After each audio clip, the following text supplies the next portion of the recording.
The next thing in our wacky, wild journey of news is Xalatath and her affixes. What's she doing to us this time? She could affix me. To a cross, no. You know what?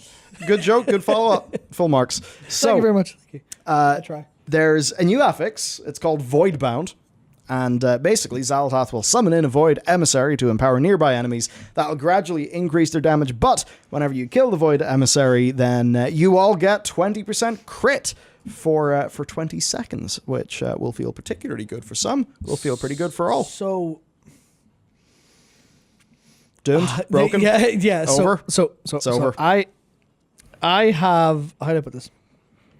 I have the urge, as a World of Warcraft player, to look at things and go, how can this be abused? I feel like I've almost like inherited that from the devs in some capacity. I've been doing this for so long.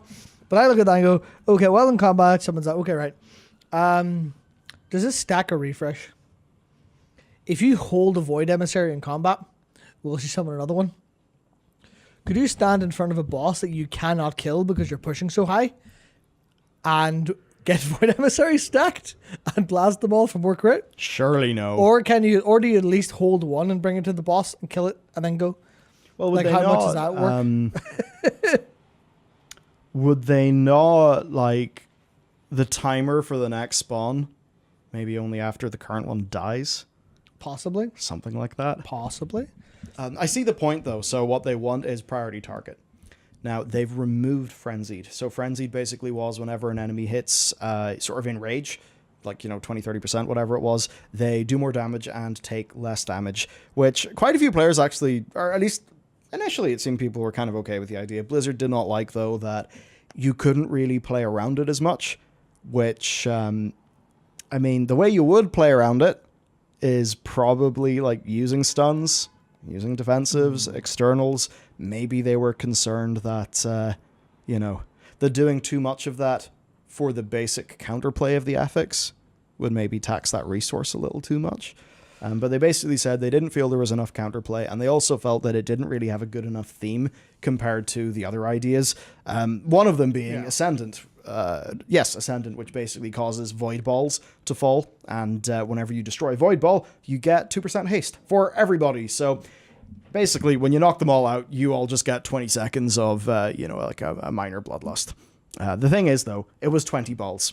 That basically, or up to 20 balls anyway, that meant that your whole screen would explode and be covered in balls. So now it's been reduced to 10 balls. So those are the changes that they've made. They then went and asked for more feedback. But that's really it. Insofar as how Voidbound works, so far, she summons in this emissary every 75 seconds.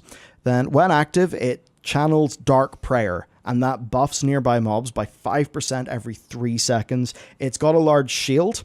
The shield is equivalent to an average mob of whatever key you're doing. And this is Wowhead's breakdown of it. And whenever the shield is broken, the emissary dies, and then all of the players get the buff. Interesting that it's basically shield. go pop the shield. I like shields specifically because you get the incredible... Who is it? I know evokers can do bonus damage to shields. Oh. There's someone else. There's definitely someone... Remind me, chat. There's definitely someone else who could do... I can't remember who it is, though. You could mass dispel some of that stuff. You definitely can't purge this. That would be silly as hell.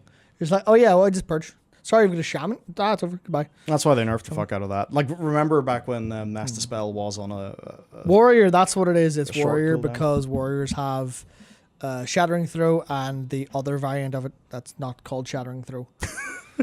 That one. Shattering throw and shattering throw too.